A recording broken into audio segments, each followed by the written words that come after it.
Dans cette vidéo, je vois le permis modificatif. C'est le paragraphe 6 dans le plan que j'ai proposé au départ. Pendant la durée de validité du permis, le pétitionnaire peut demander un permis modificatif. Cela lui évite de reprendre la procédure à zéro. En revanche, si le permis est périmé, il ne peut pas faire l'objet d'un permis modificatif. Conseil d'État, 30 septembre 1983, numéro 24648, mentionné dans les tables du recueil Le Bon. Cette possibilité de solliciter un permis modificatif n'est bizarrement prévue dans aucun texte. La seule disposition du Code de l'urbanisme qui fait référence au permis modificatif, c'est l'article A431-7 du Code de l'urbanisme, vous voyez, un arrêté ministériel à propos du formulaire CERFA relatif à la présentation d'une demande de permis modificatif. Euh, alors, quand le juge administratif est saisi d'un recours pour excès de pouvoir contre un permis modificatif, ce qui est possible, bien sûr, il va s'assurer que ce n'était pas en fait un nouveau projet, ce n'est pas en fait un nouveau projet qui est proposé, ce qui justifierait non pas de déposer un permis modificatif, mais de reprendre la procédure à zéro. La jurisprudence du Conseil d'État a évolué. Pendant très longtemps, 40 ans, la jurisprudence a été fixée par un arrêt du 26 juillet 1982, et cette jurisprudence a été abandonnée dans un autre arrêt du 26 juillet 2022. Alors, en vertu de l'arrêt du Conseil d'État du 26 juillet 1982, le maire ne pouvait délivrer un permis de modificatif que si la conception générale du projet, exprimée dans le permis initial, n'était pas affectée par la modification. S'il y avait modification de la conception générale du projet, eh bien, ce n'est pas un permis modificatif qu'il fallait demander, mais déposer une nouvelle demande de permis. Le maire devait donc, dans ce cas-là, refuser le permis et inviter la personne à présenter une nouvelle demande d'un permis nouveau.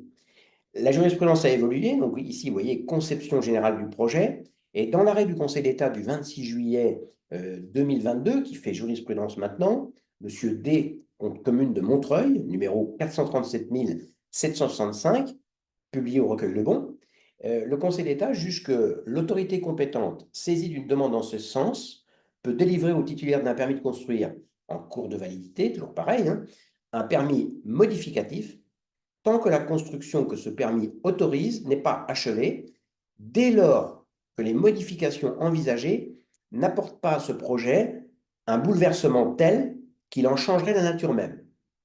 Conception générale du projet, bouleversement désormais. Donc l'idée, hein, la volonté du législateur, du Conseil d'État, pardon, c'est de rendre plus facile l'obtention du permis. La condition de bouleversement est une condition qui dit, voilà, tant qu'il n'y a pas de bouleversement, le permis modificatif est possible, c'est permettre plus facilement la délivrance d'un permis modificatif.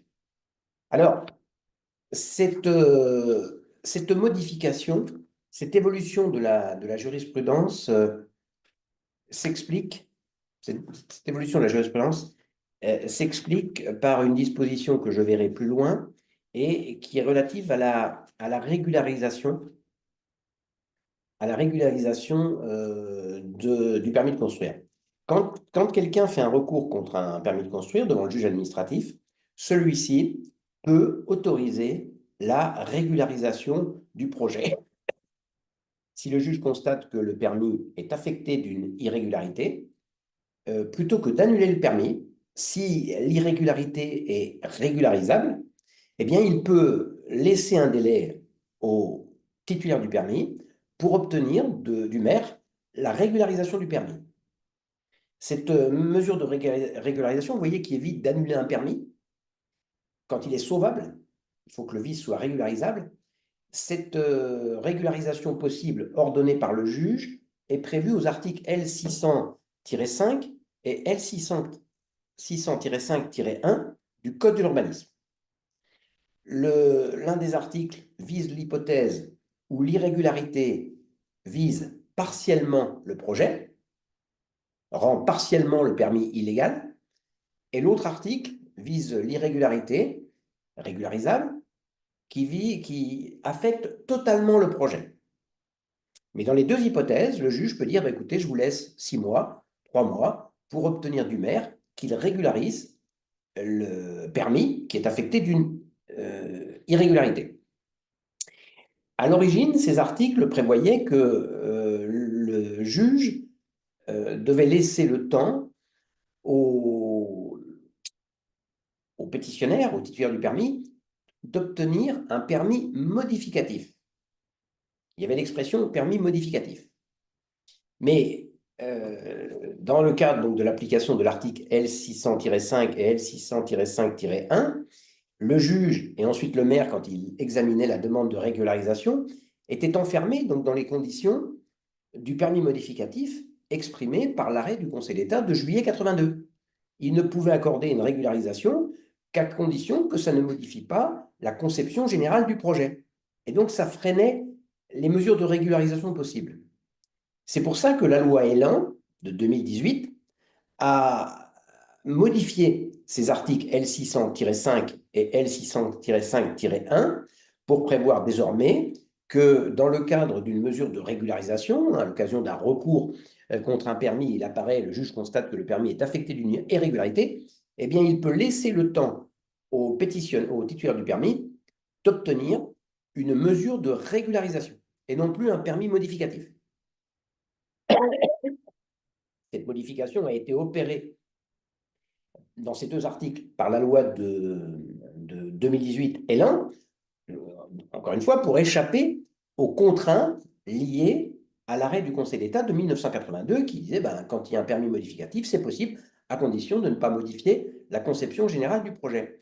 Et cette évolution législative à propos des mesures de régularisation dans le cadre d'un contentieux a rejailli sur la définition jurisprudentielle du permis modificatif. C'est ce qui explique que le Conseil d'État, dans l'arrêt dont j'ai cité la date, l'arrêt du 22 juillet 2022, le Conseil d'État a évolué dans sa définition du permis modificatif. Parce que si un constructeur peut obtenir seulement la régularisation large dans le cadre d'une mesure de régularisation, dans le cadre d'un recours contre le permis, bah à la limite, il faut donc attendre qu'il y ait un recours pour pouvoir régulariser de manière large le permis, puisque dans le cadre de la jurisprudence de 82, c'était enfermé dans la nécessité de ne pas modifier la conception générale du projet.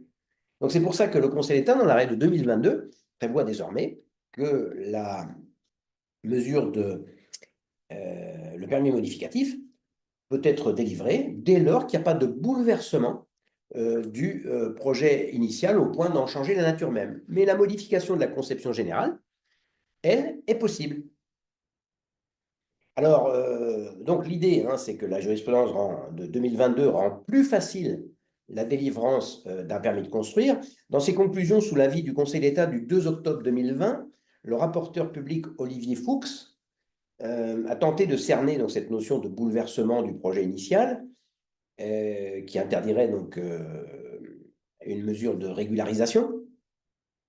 Et il dit, voilà, par exemple, surélever un projet d'un étage. Le permis initial prévoyait une construction de 2 étages. Un permis est déposé pour permettre la construction d'un 3e étage. Dans l'application de la jurisprudence de 82, ça c'était une modification de la conception générale du projet. Sous l'empire de la jurisprudence de 2022, ce n'est pas un bouleversement du projet qui en change la nature même. Le permis modificatif est désormais possible alors qu'il ne l'était pas auparavant. Autre exemple, la modification d'une quinzaine de mètres de l'implantation d'une porcherie, toujours sur la même parcelle, mais elle est déplacée. Eh bien, le Conseil d'État, en 85, dans un arrêt de 85, avait jugé que ça ne pouvait pas être autorisé par un permis modificatif parce que ça modifiait la conception générale du projet. Désormais, le permis modificatif est possible parce que ce déplacement ne bouleverse pas le projet dans sa nature même. C'est toujours une porcherie. Alors, on a quelques arrêts hein, depuis l'arrêt de 2022 dans lesquels le Conseil d'État a appliqué cette notion de permis modificatif. Je vous donne un exemple. Ou Conseil d'État ou juge administratif, Cour administrative d'appel de Lyon, 18 avril 2023, numéro 21 LY 03 879. C'est le maire de Chance-sur-Léman, Haute-Savoie, qui a délivré un permis de construire pour une maison d'une surface de 247 mètres carrés. Et ensuite, le pétitionnaire sollicite un permis de construire modificatif pour agrandir la surface à 753 mètres carrés. C'est-à-dire que la maison initiale, le projet initial, a une superficie qui va être multipliée par 3.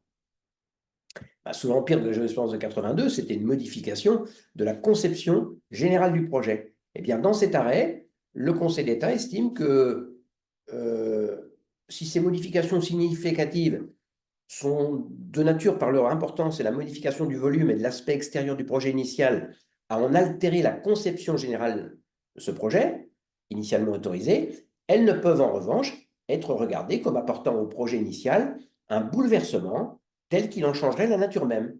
Le permis modificatif est possible. L'idée, c'est que c'est toujours une maison, même si sa superficie a été multipliée par 3, alors même que la hauteur passe de 5,70 m à 9 mètres. Mais comme c'est toujours le projet d'une maison, eh bien, il y a peut-être modification de la conception générale qui, sous l'empire de la jurisprudence de 82, n'aurait pas permis d'obtenir un permis modificatif, mais il n'y a pas de bouleversement du projet qui empêche désormais de délivrer un permis modificatif.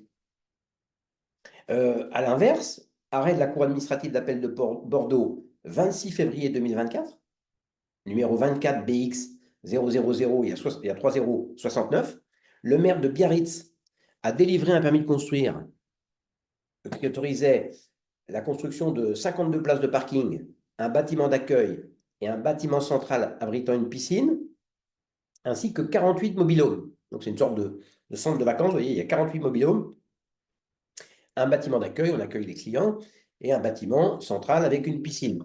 Eh bien,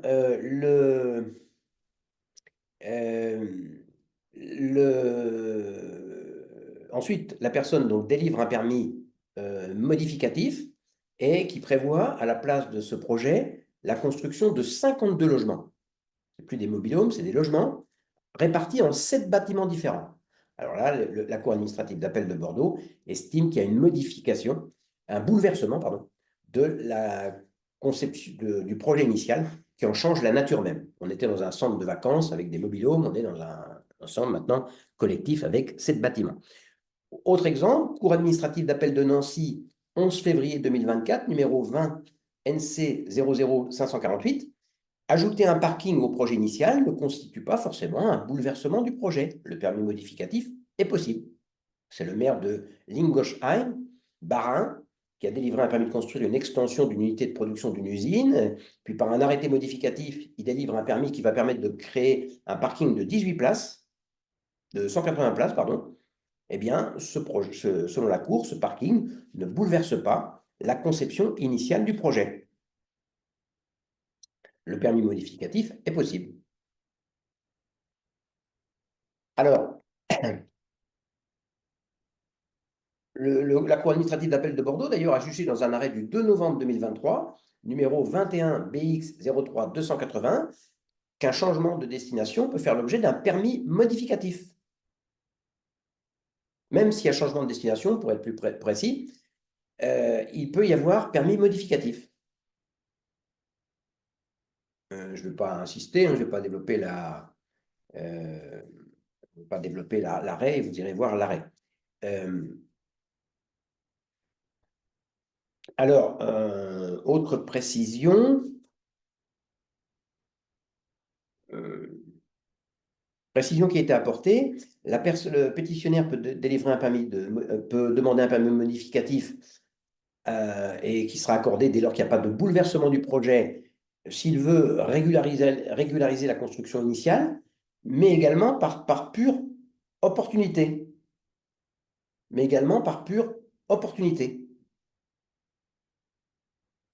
Comme c'est le cas d'ailleurs dans le cadre de l'application des articles L605-1 et L605-1 dont j'ai donné la référence tout à l'heure.